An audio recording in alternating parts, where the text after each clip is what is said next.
When a bridge has fallen over, it's really not that big of a deal to set it back up. So I want to show you just a couple of the tricks on how to make sure you do it right without ever breaking a bridge.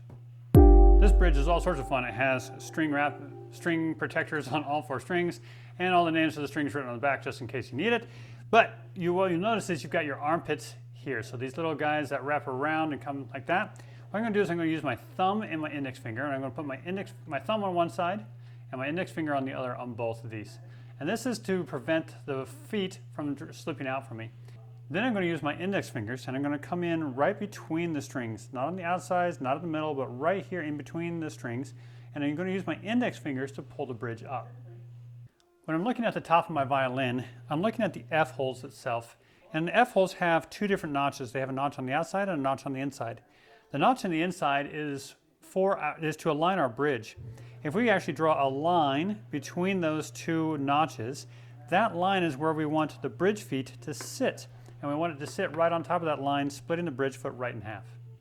The first thing I'm going to do is make sure that my strings are lined up appropriately up top and in the nut slots.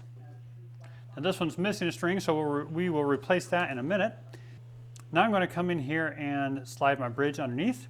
I'm going to set my strings in on the bridge notches itself, and then I'm going to grab it with my thumb and middle fingers. I'm going to line the foot up on top of that imaginary line, use my fingers, and just pull and set this up into place. Hey, I just want to jump in real quick. I hope you're getting something out of this video. If you want to learn more about instrument repair, go check out all the videos and courses that we have available at repairmasterclass.com, where we teach musicians how to fix musical instruments.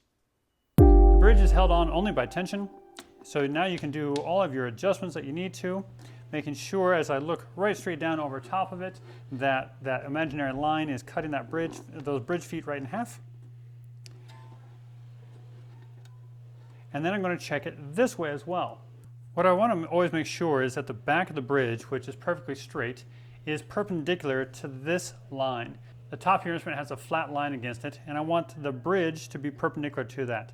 The front of your bridge should be cambered, so it's thicker at the bottom, skinnier at the top, and we want to be able to have that flat side over here perpendicular to the top line.